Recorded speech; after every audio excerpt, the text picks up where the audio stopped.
Bien amigos, continuamos con más información en TV Perú Noticias. Bueno, antes de irnos a la pausa, estábamos informando sobre la situación en el mundo en realidad, porque se podría avecinar una tercera guerra mundial. Muchos lo creen así, otros no. Hay mucha cautela todavía, pero lo cierto es que la muerte de este general iraní, que es el número 2, después del ayatollah Ali Khamenei, que es el líder supremo, el señor Qasem Soleimani, ha causado pues temor en varios países y también una situación bastante complicada, ¿no? Con Estados Unidos, Rusia, China y otros. Vamos a hablar sobre este tema que podría también ubicarnos en una situación complicada aquí en la región. Estamos aquí con Andrés Gómez de la Torre, conocido internacionalista. ¿Cómo estás, Andrés? Hola, encantado, gusto de estar aquí. ¿Quién es Qasem Soleimani, este general que tiene ya casi 2 décadas construyendo un imperio militar ahí en el Medio Oriente, ¿no? Efectivamente, en realidad es un hombre querido y odiado, como ahí sí le doy la razón al presidente Trump, un hombre querido y odiado, pero también que efectivamente es un general que fue ministro de Defensa además, de la especialidad de comandos, que además se empoderó dentro del régimen islámico, dentro de sobre todo el sector del clero islámico, como un hombre especializado en expandir la revolución islámica. Un hombre muy bien valorado por la alta jerarquía de la República Islámica de Irán.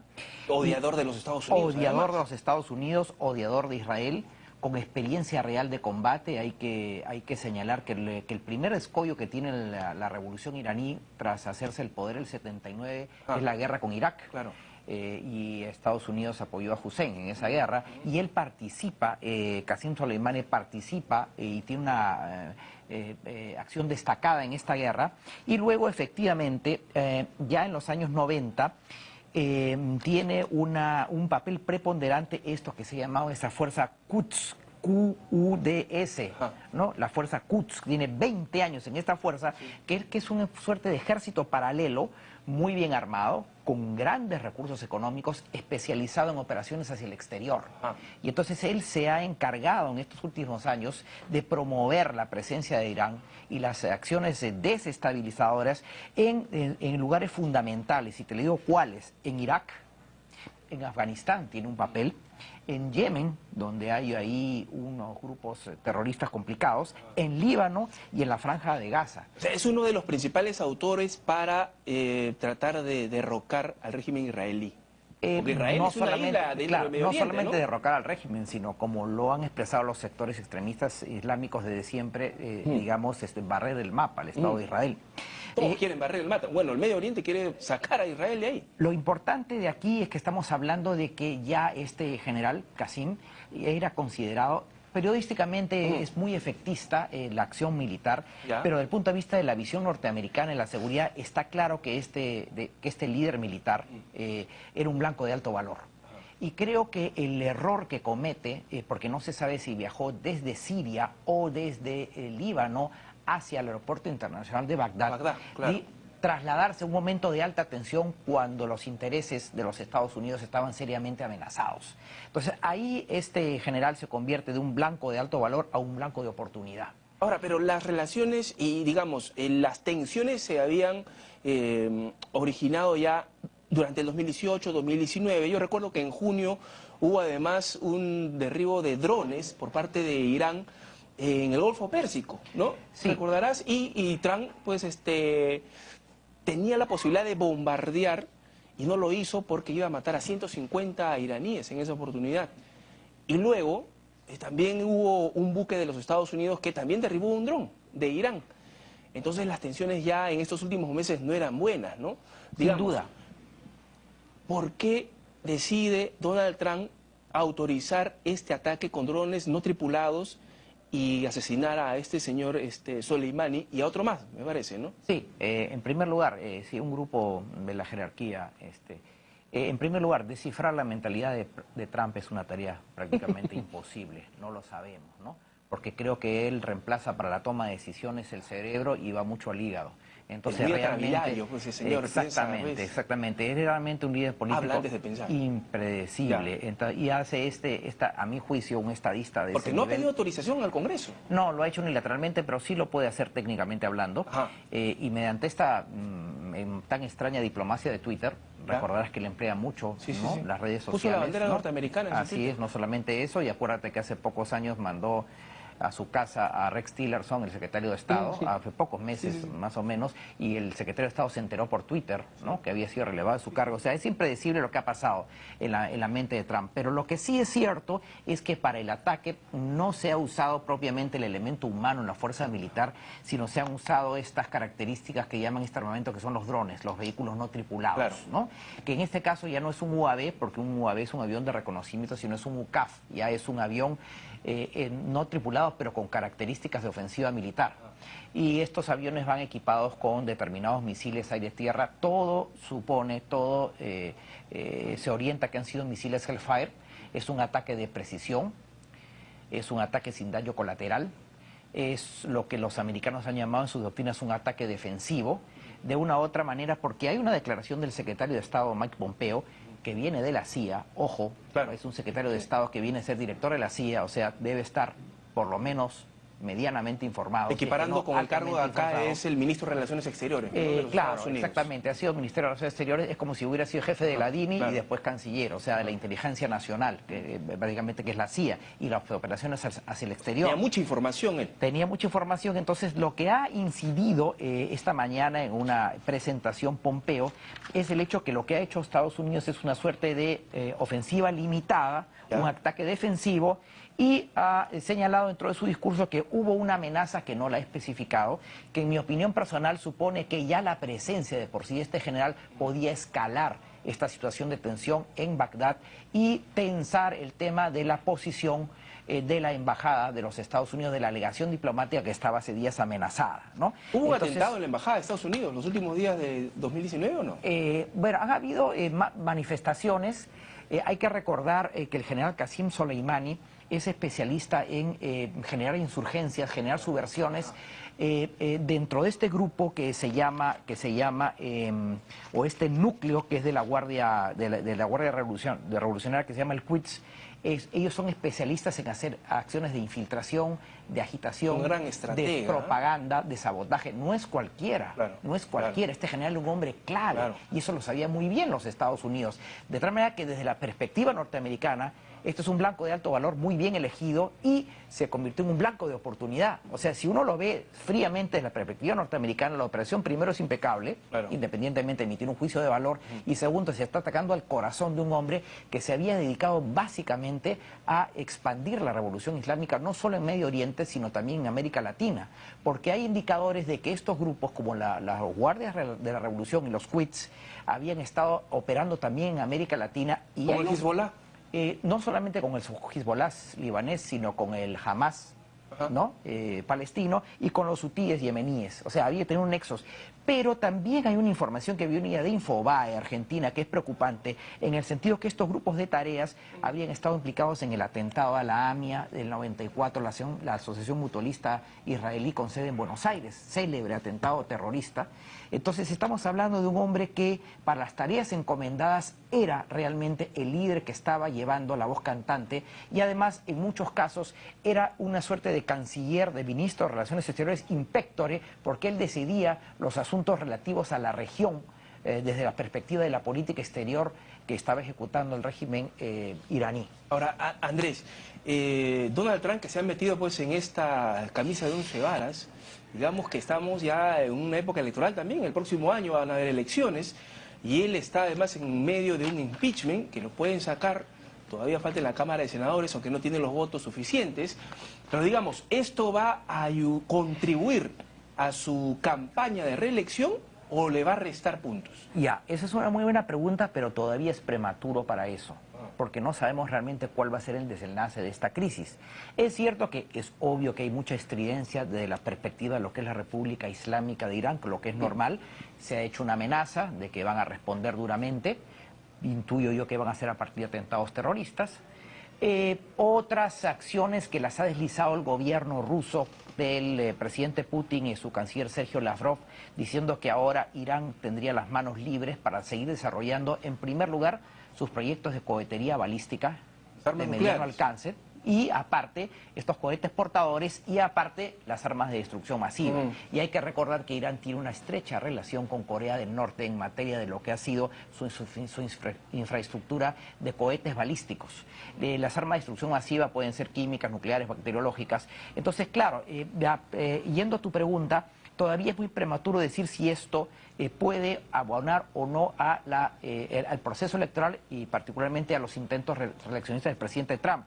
No, es obvio que Biden ha salido a criticarlo porque obviamente los demócratas tienen que sacar, ¿no? Es el principal opositor, ¿no? Entonces, Pero los norteamericanos, digamos de 50 años para arriba, norteamericanos netos, ellos pues les gusta que Donald Trump sea el mandamás del mundo, ¿no? Les gusta que Estados Unidos tenga el mando. Sin dudas, el presidente Trump es muy histriónico, muy envalentonado, como dicen los españoles, es muy matón, y ese estilo gusta a cierto segmento de los electores norteamericanos.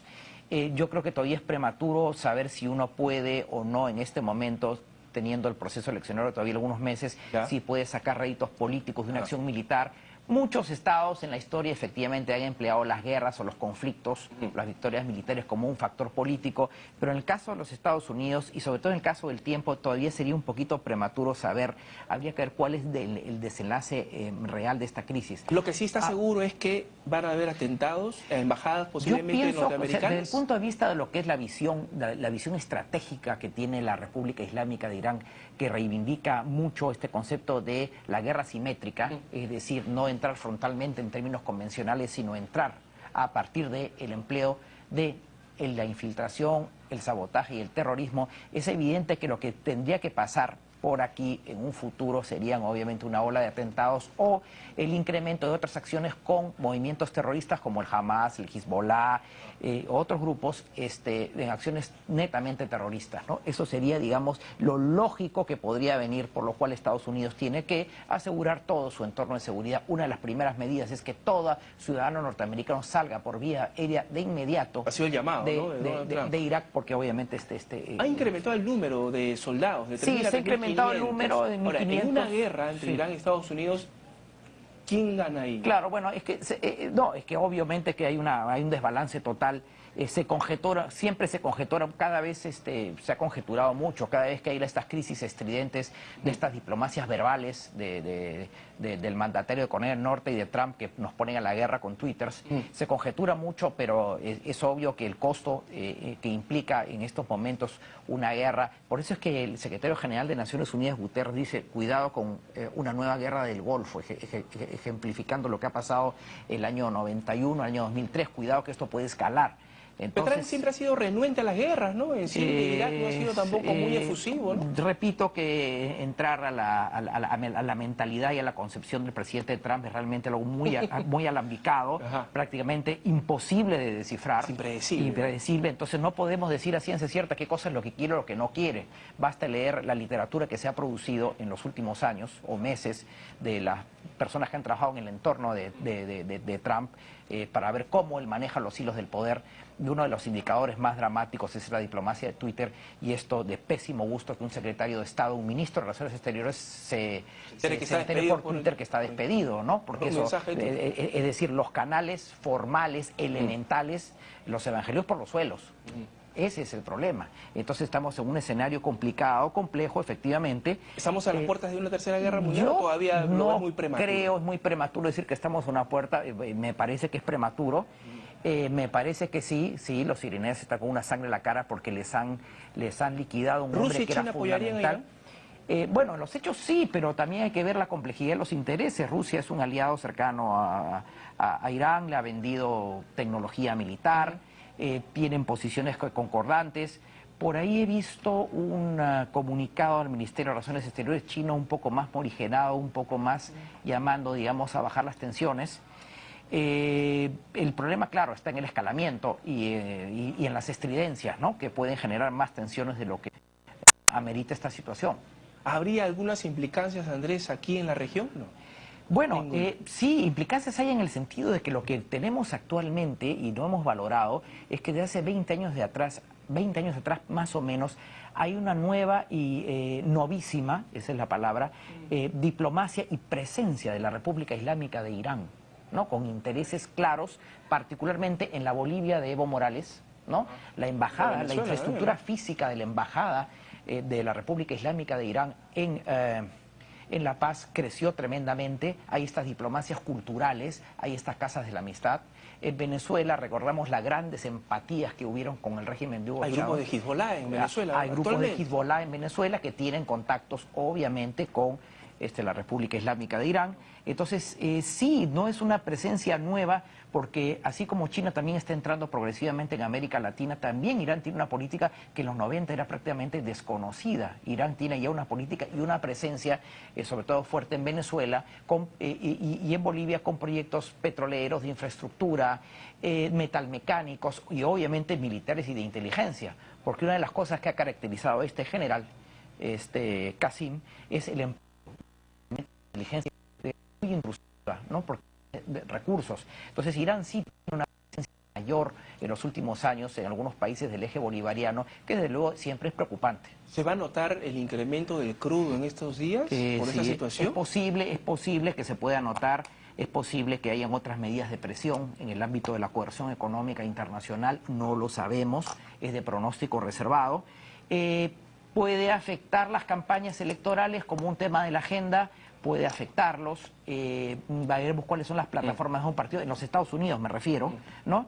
Y obviamente lo que tenemos que asegurar son ciertas medidas, sobre todo en los Estados Unidos y para sus ciudadanos norteamericanos, por los efectos que pueda generar esta respuesta, que desde luego no va a ser una respuesta, intuyo yo, planificadamente, digamos, soft o ligera o suave, en la cual obviamente se producirían eventualmente atentados terroristas, básicamente afectando intereses norteamericanos, ¿no? Bueno, lo que ha demostrado Estados Unidos es que tiene una precisión cuando decide hacerlo, de ingresar y de asesinar a quien quiera, ¿verdad? Sí. Una cirugía realmente impresionante, ¿no? Sí. Lo hizo además, recuerdo, Obama con Bin Laden, ¿no? Sí, esa fue la operación Jerónimo, exactamente, de eliminación física del objetivo de alto valor. Y estaba leyendo ya por informaciones de fuente abierta, efectivamente el nombre del dron, ya lo sabemos, es el MQ-9 Reaper, el Reaper norteamericano, con tiro de precisión. Bueno, con anterioridad en Siria, Estados Unidos ha realizado esto que ellos llaman estas operaciones de retaliación, que no implican necesariamente una invasión militar, sino una suerte de operación castigo, quirúrgica, aséptica, concreta, viéndolo, digamos, fríamente, ¿no? También muchos venezolanos querrán decir que en su mente estará, ¿por qué no lo hace con Venezuela, ¿no? Bueno, claro, esta es una pregunta legítima, ¿no? Es una pregunta legítima porque este es un ataque de suma precisión. Te doy una opinión personal, tiene que haber tenido no solamente información de fuente electrónica, sino información humana, porque es muy preciso el hecho de que se haya ubicado la bajada de la escalinata del avión, tomar este pequeño convoy, que eran de 2 o 3 automóviles, y de identificar de manera muy precisa. Tengo la impresión que aquí no solamente ha habido fuente electrónica, sino también fuente humana, ¿no?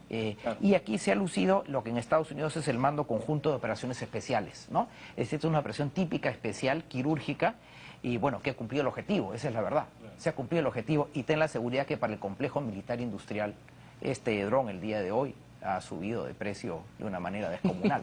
Esta tecnología de drones que Estados Unidos está muy interesado en promover. Seguramente. Bueno. Porque tras estas guerras siempre hay unos también objetivos comerciales de las grandes empresas proveedoras de material, porque la guerra también se ha vuelto un negocio. Bueno, Andrés, hay que estar entonces atentos a lo que ocurre en el Medio Oriente, sobre todo en Israel, ¿no? Que podrían tener también las represalias contra ese país, ¿no? Sí, exactamente, efectivamente, porque estos grupos, sobre todo los guardias de la revolución y todos estos grupos paralelos de militarismo paralelo iraní están muy activos y tienen mucha presencia en todo Medio Oriente. Bien. Listo, Andrés. Muchas gracias por todas estas reflexiones. Gracias, encantado. Andrés Gómez de la Torre estuvo con nosotros, amigos. Nos vamos ahora a una breve pausa. Retornamos.